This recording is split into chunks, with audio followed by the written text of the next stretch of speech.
agora pela nossa classe em 8 meses em algo muito promissor.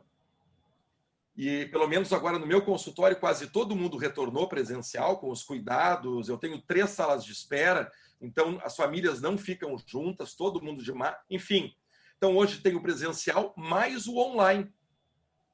E mais a troca com os colegas, como essa de agora, como as lives, como as distâncias. Eu estou dando aula na Colômbia.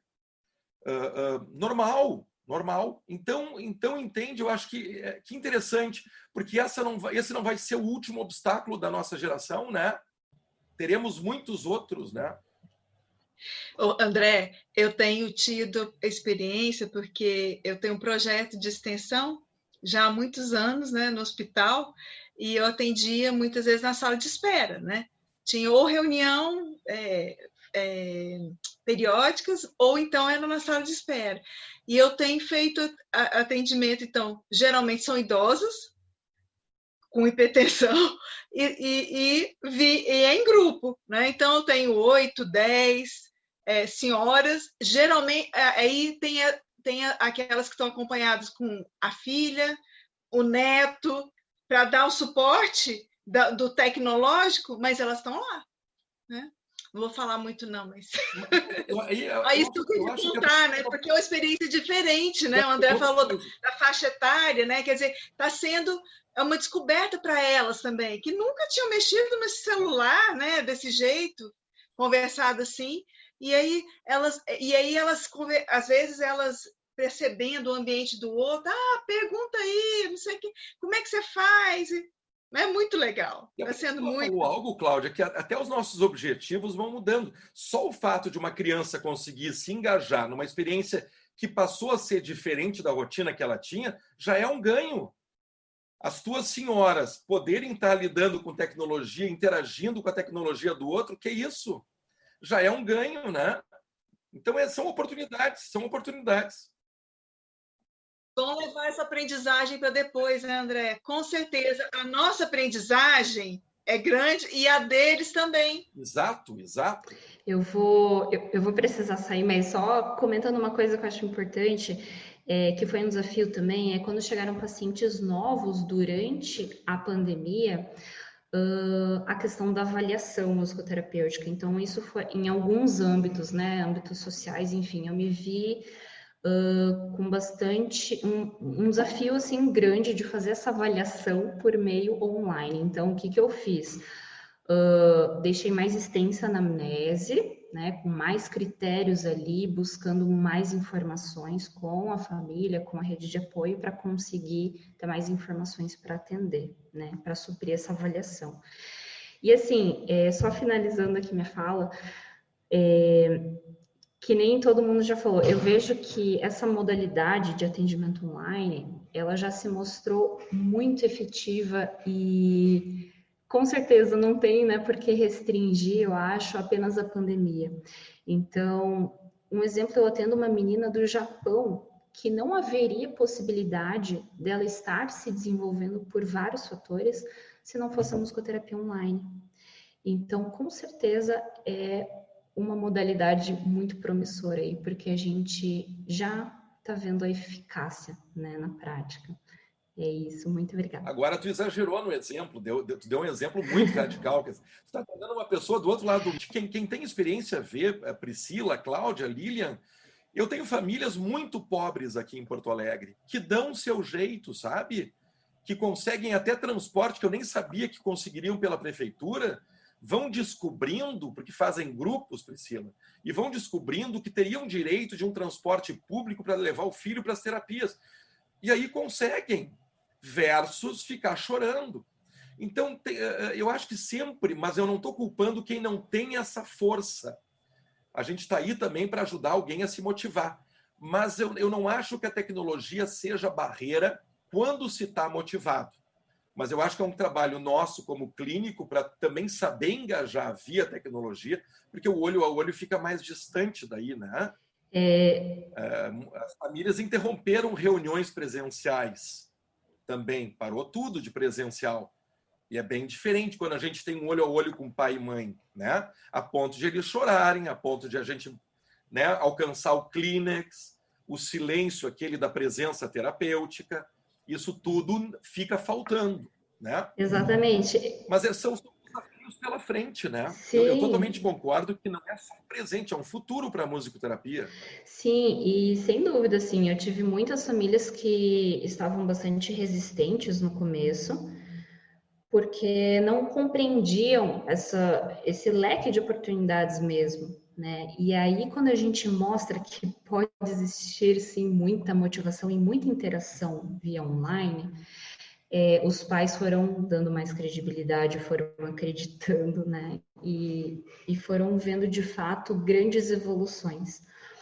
Então, eu vi, inclusive, assim, pacientes com questões comportamentais, por exemplo, assim, um comportamento bastante rígido com relação à aversividade ao novo.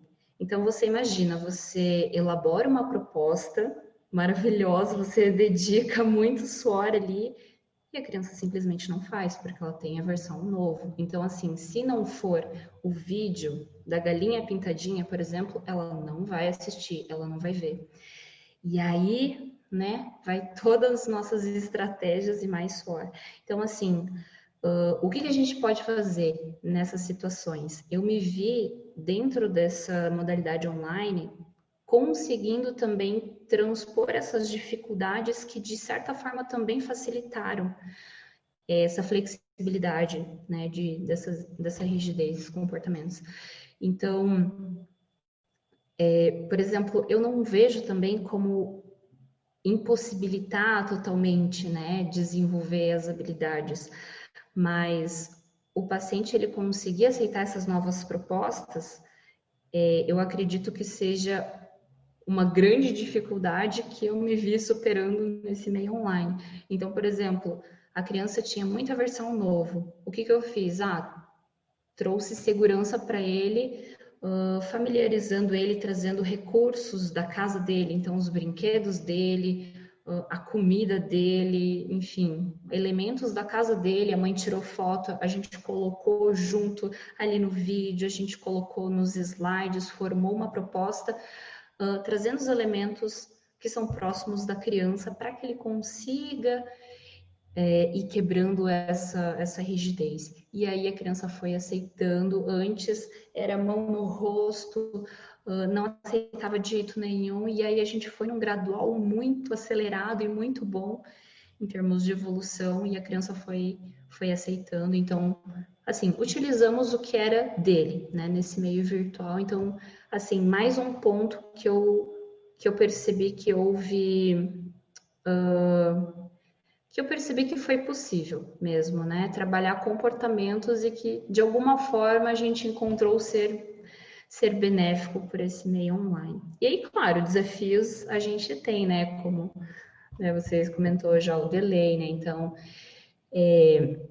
isso, claro, dificulta, mas eu também não digo que é impossível, assim, a gente cantar junto, a gente compor, enfim, né? Então, por exemplo, quando eu preciso cantar junto com a criança, enfim, a gente está estruturando, às vezes até com conjunção de frase, eu preciso que a criança construa esse pensamento, construa a frase, e aí a gente precisa cantar juntos. Muitas vezes eu inicio, porque quando eu inicio a música, para mim vai ficar atrasado quando ele cantar, mas para o paciente, para a criança, não. Então, eu inicio cantando, ele entra e aí para ele tá no tempo, né? Ele tá dentro. Para mim, não. E aí, claro, a gente precisa, né, ficar ali firme para não sair, mas assim, para ele estar dentro. Então, assim, é uma estratégia, né?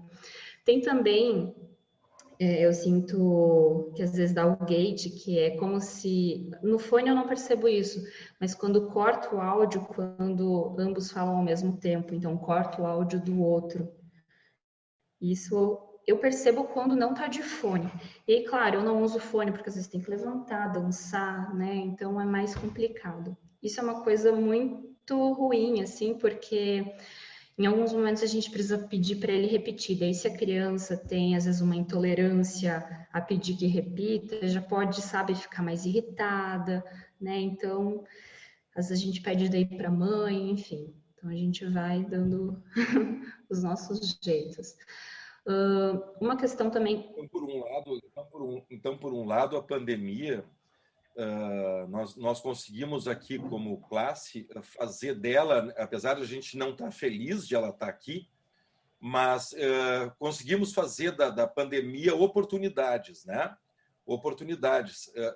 Ao invés de deprimirmos como classe, a gente reagiu via UBAN e cada um de nós conseguiu encontrar oportunidades que agora, quando a gente vai conversando, não precisa nem ser presencial, mas a gente vai trocando, um vai aprendendo com o outro, e olha o que a gente está crescendo, e eu agora também quero me referir não só à clínica, mas aos encontros que a gente está fazendo de um profissional com outro, pelas lives, por eventos, por trocas, quer dizer, então hoje a gente pode ser supervisionado, se quiser, a gente aprendeu isso. Se eu quiser ser supervisionado por um musicoterapeuta francês, é só marcar a hora. E eu pago por PayPal, não é isso? Então, olha que interessante, eu até antes da pandemia, isso não era algo normal, cotidiano na minha vida. Hoje a gente está muito sensível a que o mundo ficou menor, apesar do distanciamento. Então, eu posso clinicar uma criança com autismo em Manaus agora. Não é, Priscila? A Cláudia pode dar uma assistência a uma casa, a um lar, a um grupo de pessoas em Manaus. Exato. Então, é bonito também que eu acho que a síntese, pelo menos que eu entendo dessa nossa conversa, é que de algo muito assustador, Lilian falou isso, Cláudia falou isso, Priscila falou isso e eu falei isso. Muito assustador, está transformado agora pela nossa classe em 8 meses em algo muito promissor. E, pelo menos agora no meu consultório, quase todo mundo retornou presencial com os cuidados. Eu tenho 3 salas de espera, então as famílias não ficam juntas, todo mundo de mar... Enfim, então hoje tem o presencial mais o online. E mais a troca com os colegas como essa de agora, como as lives, como as distâncias. Eu estou dando aula na Colômbia. Normal. Então entende, eu acho que interessante, porque esse não vai ser o último obstáculo da nossa geração, né? Teremos muitos outros, né? André, eu tenho tido experiência porque eu tenho um projeto de extensão já há muitos anos, né, no hospital, e eu atendia muitas vezes na sala de espera, né? Tinha ou reunião periódicas, ou então era na sala de espera.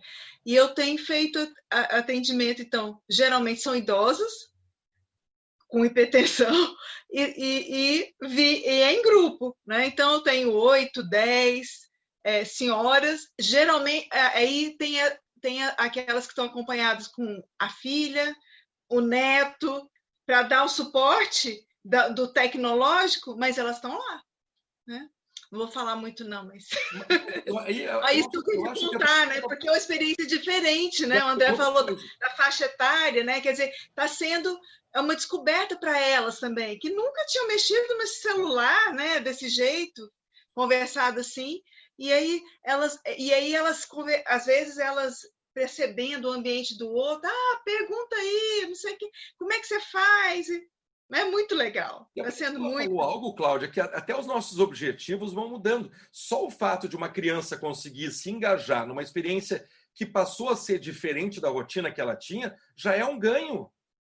As tuas senhoras poderem estar lidando com tecnologia, interagindo com a tecnologia do outro, que isso? Já é um ganho, né? Então, são oportunidades. Vamos levar essa aprendizagem para depois, né, André? Com certeza. A nossa aprendizagem é grande e a deles também. Exato.